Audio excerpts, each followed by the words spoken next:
the short film, Give It To Me, a dark subject is given a comedic spin. The film shows the reality of trauma and the lengths we will go to finally feel peace in a body that doesn't quite feel like ours anymore.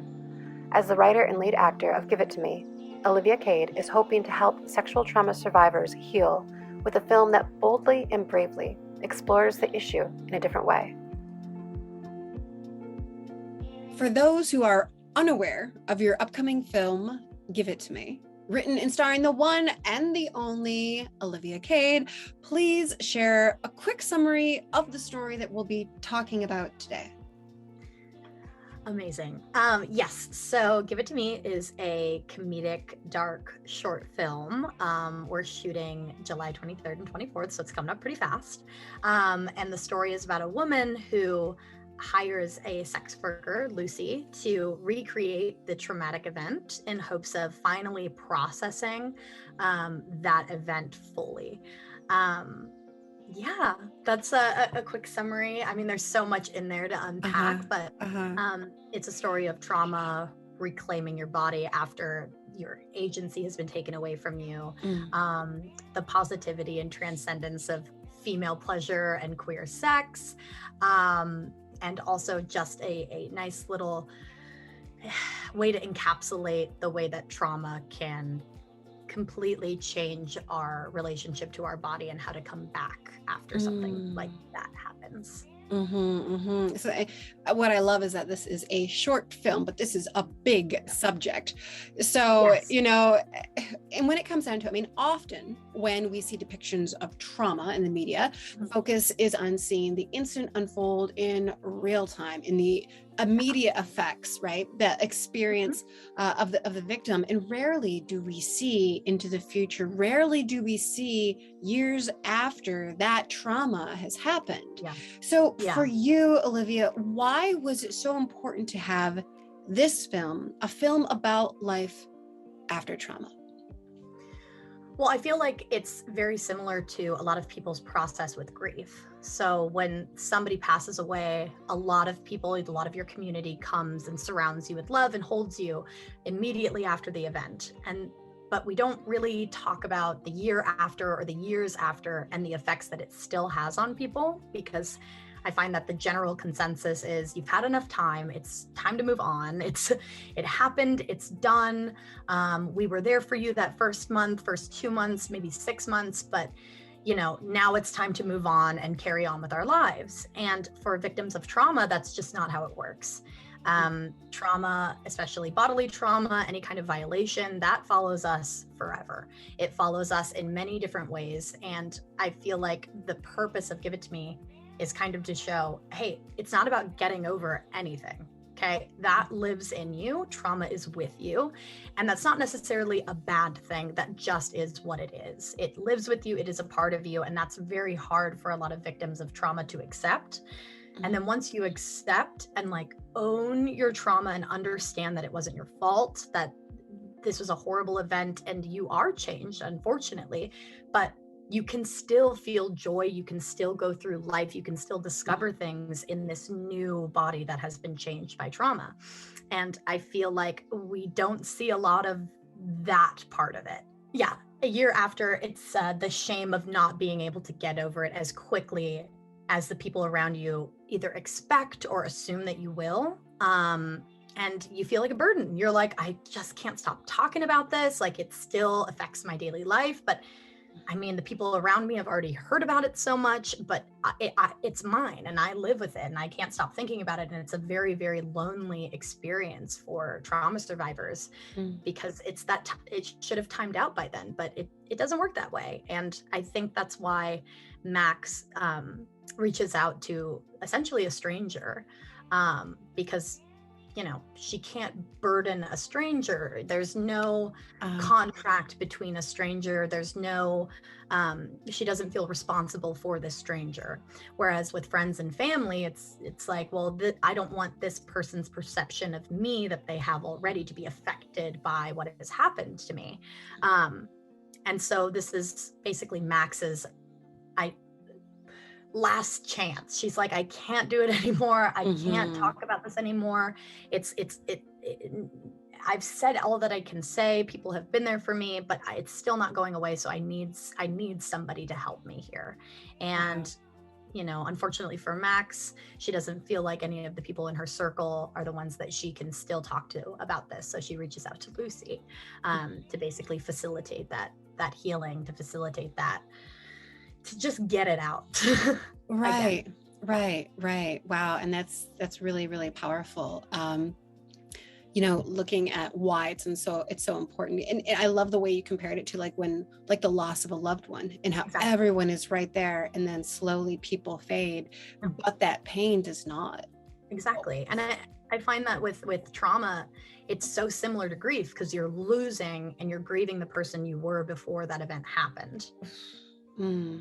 And so that is a very, very difficult and very strange process that I don't think is talked about that I don't think is talked about a lot, because we see grief in the forms that are more socially acceptable. So you lose a loved one, of course you're allowed to grieve for as long as you want. Like, that is a universal experience that is traumatic for everybody. But in this case, I mean, the way this country and society handles victims, it's okay, let's get on with it. Okay, yes, it was horrible, but let's speed this up a little bit. We have to get back to being productive. And that's just not the case. There's a lot of grieving that comes with trauma. There's a lot of acceptance that things have changed, and there's a lot of kicking and screaming at that idea of being like, no, I don't want to let this event define who I am. And it doesn't, but it does change things. And I hope that this film allows people who have been traumatized or who have events that are traumatic and have changed them to accept themselves as they are now and say, I'm still me. I'm completely still me. I have all the same attributes. Some things are a little bit different, and like I need certain things to be different in order for me to feel safe and comfortable in my body, and that is totally okay. And it doesn't make you any less of a person than you were before that trauma happened. It just means that you have some wants and needs that are gonna be a little bit different and a little bit tailored to you, and you deserve to have those needs and wants tailored to you, because your trauma does matter. And I hope that people watch the film and say, yeah, it does matter, and I am different, but I accept that, and I get to feel joy, and I get to feel pleasure, and I get to find happiness again in this new changed landscape of my body. Yeah. Wow, you say that and you define that with just so much. It's almost like poetry listening to you describe all of this in this process. And you know, so when it comes to recovering from sexual trauma, there are, let's list them, there's therapists, programs, organizations to help with that healing. But through your film, an alternative remedy is presented. So I'd love for you just to talk a bit more about Max, the main character that you play, who has suffered from trauma. Please share why and how she tries to heal with the aid of a sex worker. When we talked the other day, I was mind blown as to her process that she created for herself. Totally. I feel like Max, everybody handles trauma differently, and everybody seeks out help and resources differently. And I think all help and all resources should be utilized and to their fullest extent. But for some people, there comes a blockage. There comes a time when it feels like you've done the research, you've read the books, you've listened to the therapist, you've done the cognitive behavioral therapy, the different modalities, and you're still hitting this wall. And I feel like for Max, she's a very, very intelligent person. She's a very, very studious person. She wants to understand why things are the way that they are. And she's very much in her head, which I think a lot of people can relate to. Me, myself, I can completely relate to, where, you know, I've thought about this thing so many times and I understand it. So why isn't it going away? And I find that a lot of times with different therapeutic approaches, there isn't an emphasis on processing through the body. Somatic techniques where you get out of your head a little bit and you feel it in your body and you heal your body, your nervous system after trauma. And I feel like Max has hit that point where she's like, I've journaled, I've written, I've I've baked bread now. I have that weird hobby. I've done the worksheets. I've done this. I've done this. I've done everything correct. And I'm still in pain, and I still cannot get over this. Mhm. And once again, like we said, there is shame in that, where it's like, I'm a perfect student. I did it all. I did everything correctly. So it must be me. It must be me that is faulty, that is not wired correctly, because all of the self-help books, all of the therapy that I've been to, I'm doing it. I'm doing it constantly, and it's still not working. And I feel like Max, at this point, she needs a person who understands, and who understands body and how the body functions. And I feel like at this point, and I know I've gotten here where I've done so many things, and then I go, you know what, I'm just going to throw anything at the wall and see if it sticks, because I've done so many things. I'm going to go out of my comfort zone, and I'm going to try this weird, different thing that I've never thought would be something that I would do. And it's not on any of the worksheets, because I'm getting desperate, and I'm in pain, and I need somebody to see it. And I feel like she reaches out to Lucy after doing, once again, she's very much a researcher. So when you go down the rabbit hole of sexual trauma, and you start reading articles, you start to understand and discover kink. And kink isn't necessarily correlated with trauma. There's a big discussion in the kink community whether those two should be mutually exclusive. But some people believe that kink does come from trauma, and some people believe that it exists on its own. And so this film kind of looks at the collision of those two worlds. And so through her research, she finds out about kink, and she's thinking, wow, this is something I've never tried before. This is something that may be able to help. This is very, very body focused. You know what? I'm at a point, I'm just going to do it, because I've exhausted everything else. I'm just going to do this because I need to heal at this point. I really want to move on with my life. And she hires Lucy in order to basically recreate the scene in a controlled environment, which is something that happens in the kink community, where there is a sense of control over the trauma that happened to you, and it causes your brain to basically view that event a little bit differently, because now you're in a state where you are in control. And we see this with people repeating patterns in their relationships. A lot of people who have traumatic childhoods or traumatic dynamics with family will get into relationships that mimic that dynamic in order to possibly change the outcome. Which is wonderful and so interesting that the brain does that, where it's like, I'm going to put us in this traumatic situation because this time we're going to have control over it. And so Max does this with Lucy, and she says, I'm going to be in control of this. I'm going to take this concept that I've read about. I'm going to apply it to my life. I'm going to be in control. I'm going to recreate the event, and then I'm going to finally move through it. Doesn't work like that sometimes, and it doesn't work like that for Max. And we realize very quickly at the crux of the film that her intentions, her wants from this experience are actually based on shame for her. So she, instead of trying to let go and understand, she's trying to figure out where she went wrong in that situation, rather than sit in that, let somebody else help, let go of a little bit of control and feel safe and move through it. We find out that she's actually using this experience to figure out if she could have done something differently, if she could have changed the outcome, if in that moment she could have said no a little bit louder or wait a little bit louder. And that causes her to become incredibly triggered, and it causes Lucy to say, whoa, this is not what we talked about. I think that going into this, you had a very, very clear intention, but you didn't do anything wrong.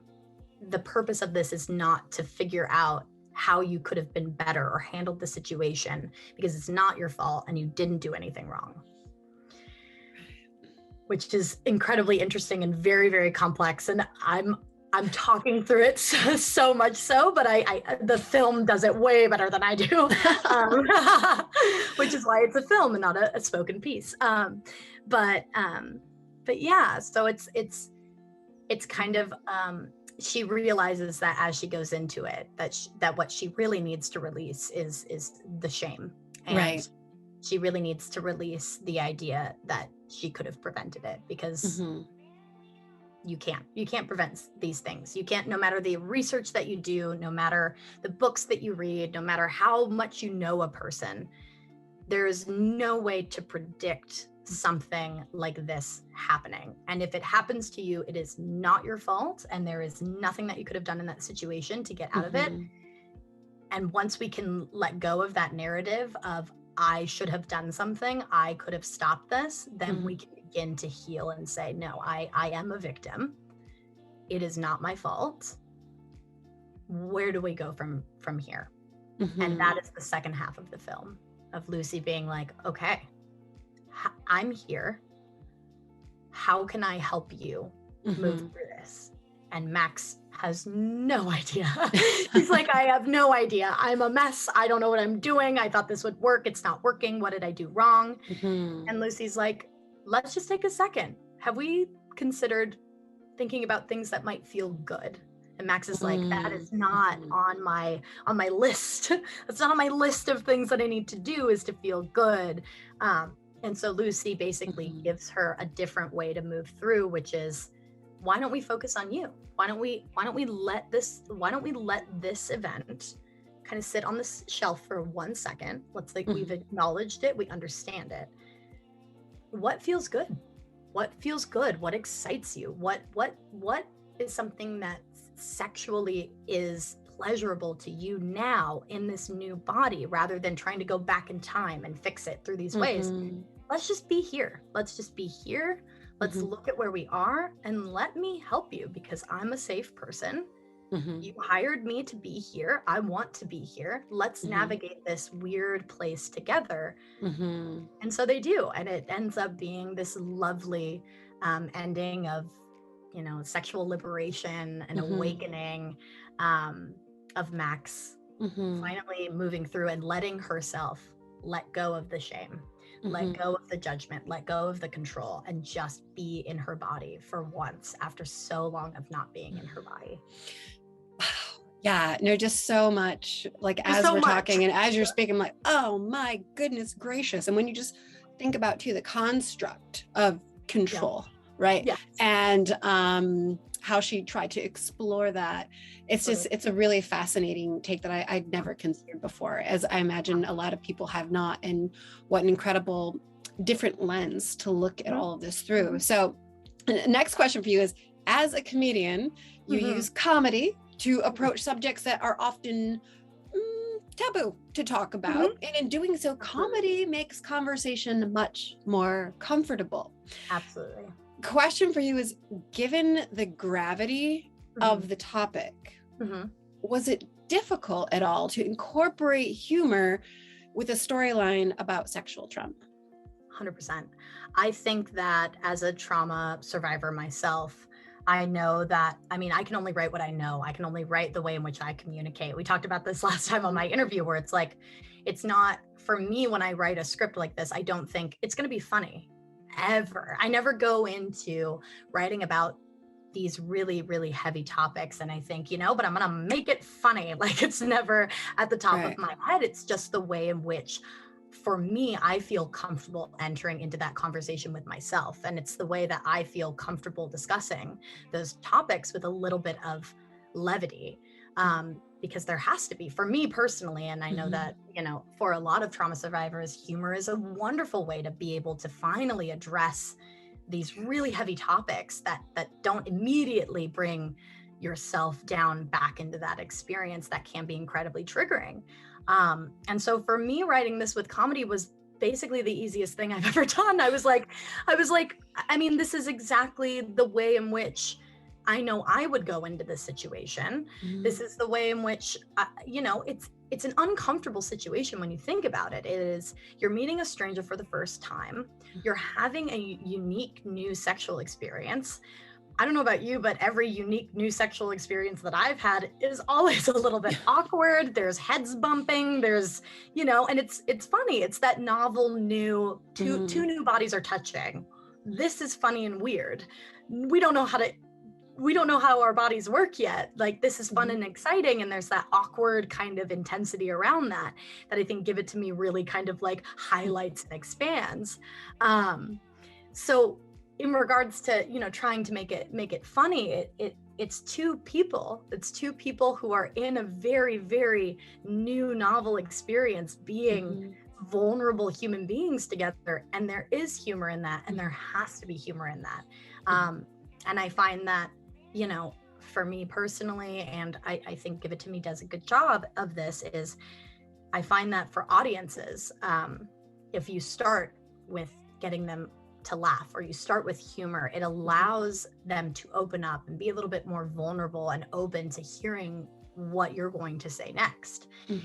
And I find that that's where the humor in Give It To Me lies, is in the beginning, where it's like, this is so wacky, this is so silly, what is going on? These two people are just two little weirdos trying to figure something out. I'm a weirdo, I'm trying to figure things out, and I have no idea what the heck I'm doing. And after Max and Lucy kind of have that awkward interaction, and there is like some laughing and there is some giggling, then the vulnerable bits start coming out, because there's a sense of connection that comes from joking and laughing.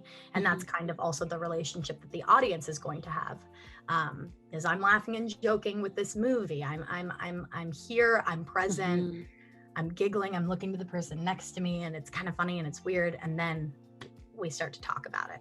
Right. And we get into the meat of it. And I find that, for me, that's just the easiest way to approach these topics, is to have a little bit of lightness around it, to have a little bit of, once again, as a trauma survivor myself, and it's difficult to just stay in the heavy and the dark all the time. It's exhausting, it's tiring.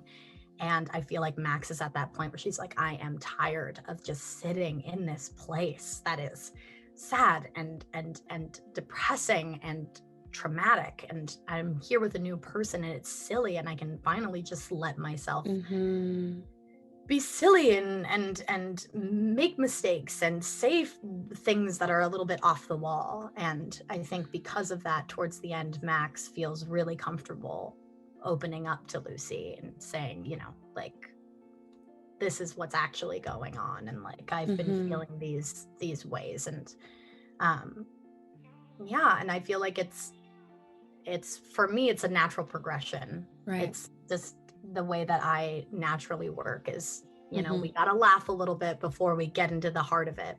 We gotta warm everybody up a little bit. We're all on the same page, we all giggle, we all laugh, we're feeling open, and now let's have a discussion. Right. And I find that is also just the way that life is. When I'm talking about my own personal traumas, I mean, you know me, you see my TikToks, it's like, we gotta laugh, we gotta relate to one another, we gotta say, that is so funny.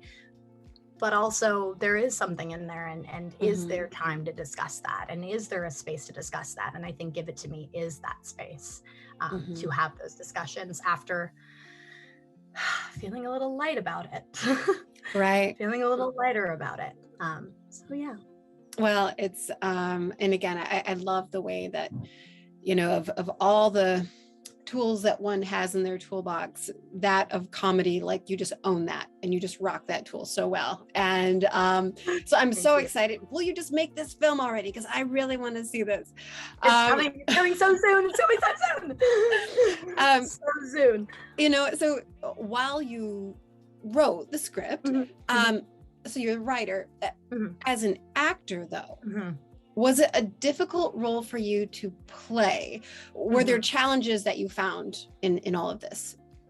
So it's really funny that you mentioned that, because we're heading into it. We're shooting on the 23rd and 24th, and I've been in writer brain for so long, and producing brain, because a lot of this film is self-financed. So it's a lot of like getting everybody together and trying to get everybody on the same page, and fundraising for indie films is wackadoo thing, and we'll talk about that another time, but we are gonna change it. Yes, because it's sure. madness.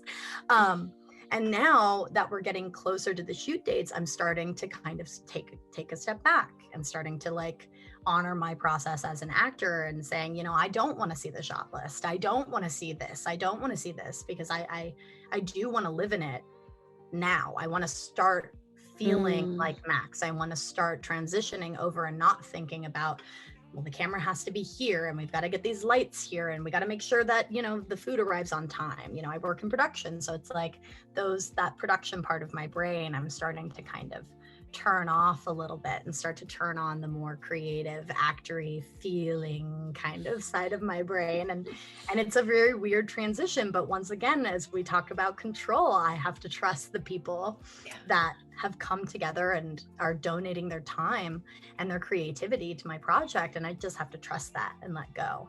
And they make it easy. I'm saying that like I'm having a real struggle. I'm not at all. My crew, I'd like to take a little minute to shout out my crew. Oh, please do. Please do. We have just the most wonderful group of humans that are donating their time to this film because they believe in it. And to me, what's also so special about this film is I get to create a very safe community for queer and trans artists to basically shine and do what they're best at. And we just cast Lucy yesterday, and I know, so exciting. We go into rehearsal soon, and it's amazing because she's also queer, and a dream of mine is I get to write a queer role for a queer actor, and that doesn't happen in the industry a lot. And so I'm creating that space, and I get to, and people trust me enough to create a space where they can feel comfortable being fully authentically themselves. And because they're donating their time, I'm like, take the creative freedom, do what you want. I love these people. I've seen their work. They're amazing. And now I get to create just like this little safe haven where they get to let their silly little brains just like go all over the place. And it's beautiful and collaborative, and it's everything that I think film should be. And sometimes it is like this. And that's the magic of filmmaking, is it really is a little community. You feel like you're going to summer camp with all your friends.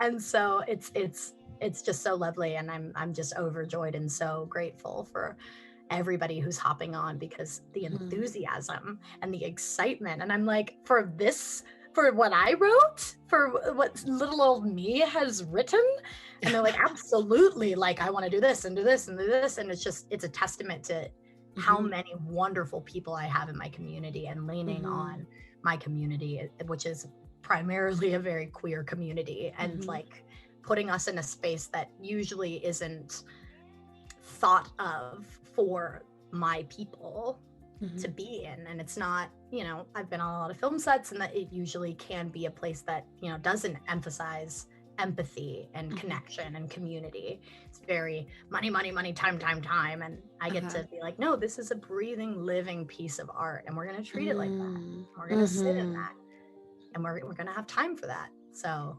wow, that is it's incredible. It is incredible. So I suppose that's going to make, playing this role and being Max all the easier, more comfortable, just knowing that the people who are there and who are part of it are 100%. There and part of it for the right reasons and in complete alignment with your vision. So that's it's lovely. It's funny because once again, we were talking, like, I've been in production brain for so long, and now I get to switch over to actor brain. And because everybody is so fantastic, and I feel so held by everybody, I feel like it's going to be, I really feel like it might be the easiest thing I've ever done. I'm like, I'm like starting to get performance anxiety. And then I remember, like, behind the camera are going to be all faces of people who just really love, accept, and are here for me and to encourage this story. Mhm. But at the end of the day, it's really not about me. It's not about anybody. It's about the story that we're all telling together. And Mhm. I feel like it's going to make my job as an actor a walk in the park. Like I'm just excited because I get to also discover new things in performance. And Mhm. our director, Courtney Hope Theron, is just the most incredibly hands-on, lovely director. And I just know that she's gonna mold this and help me find these beautiful moments that I know the script is capable of having. Mhm. And so a lot now we just leave it up to faith. We Right. get into the space and we see what happens. And to me, that is so exciting. And I'm once again taking my foot off of control. I'm like, I'm gonna let it be silly and funny and messy, and just let whatever happens happen with my people who I trust. So yeah, I'm very, very, very excited to step into Max, and I'm really excited to live in her brain because she's just so interesting, and Right. and I already love her so much, and I am excited to bring her to life and do justice to her. Mhm. Yeah. I wish you could like feel how my cheeks are hurting, like smiling for you and just excited for you and for this project. Like they're literally like cramping, I think, right now. Oh, Um, I don't even, because I will cry, because I've been crying every single day about this. I'm like, these people, it's horrible. I'm like, get it together, Olivia Cade. My God, we cannot be sobbing all through the day. But I'm like, my friends. oh my gosh, it is Yeah. it is amazing. And so Yeah. just to bear witness to what you are witnessing and what you're Yeah. producing and in the why and the how of it, it's just an incredible project. Yeah. Amazing. So let's close on this note. For those who are recovering from a trauma of their own, again, being a survivor yourself, what advice would you have? There's so much that There's could so be, much. but if there was There's so one much. thing, if there's one thing you could say Yeah. for someone like you're saying, like Max, who's just like, man, I've tried everything, I've done everything. What is one little piece of hope, piece of advice you would like to share? I would say, let yourself feel all of it. Let yourself be angry. Let yourself be upset. Let yourself pity yourself. Let yourself be just forlorn. Let any of it, anything that might come from it, do not place judgment on it. Just let it happen, because that event happened, but you do not have to allow it. You do not have to allow that event to make you feel terrible to this day because you're not feeling correctly about that event. I would say accept every stage of grief that you may have, and accept that it's not going to be linear, and it's gonna be there for a while. And that's not because you're doing anything wrong. That's not because you're not healing correctly. This film is also about not giving into that idea of healing correctly, because that's frankly bullshit, and you can heal any way that you please. It's your body. It's, you know what you need. Nobody else can tell you. And I think that's the core of it. It is your body, it is your trauma, and it is your healing process. And do not let anybody judge you, tell you that you're doing it incorrectly, and don't let yourself tell you that you're doing it incorrectly, or not fast enough, or not good enough, or don't become perfect with the healing process. It is messy, and it is ugly, and it is horrible sometimes, but we get those moments where once we accept ourselves in every single stage of processing that trauma, and sometimes we do those stages back to back to back, and sometimes it's this stage and this stage and this stage, let it be what it is. You're not going to be able to predict, you're not going to be able to completely shift, because it is living in your body, and it's going to happen when it happens, and things are going to trigger you that you didn't think were, and that's okay. There's nothing wrong with being triggered by something that you didn't predict yet, and that's okay, because it's you. It's you. And Right. And however you choose to move through that is your choice, and it can take as long as you want, and it probably will. And that is okay. I think the main thing is just acceptance, because when we accept ourselves, then shame can't get in there. Shame wants to put you in a little corner. Shame wants to put you alone and keep you without connection and say you are bad, you are horrible, and you deserve all these things. But when you accept yourself and you accept how you're feeling, shame really doesn't have anywhere to go. Shame can't find a way in. And we don't want shame. We don't want it. We don't need it. It is not helpful in this regard. It is not. Get it out of there. It's okay. It is okay to feel and be however you are on any given day. And there's no right way to do it. I love it. I love that in essence, you're saying there is no space for allow no space for shame. Right? Allow no space, but it will try. It will try so hard. It will try, and we say no. Wow. Olivia, so excited about this project. So proud of you for rocking it like you are. Cheeks still sore from just smiling about all of this, and how incredible to take something that's so dark and so heavy and to be able to bring it to a safe space and with some levity, with some humor to say, it's okay. And let's explore this together. Right. And thank you for bringing yourself to us and for helping all of us just become a bit more aware now. Thank you so much, Olivia. Thank you so much, Allie.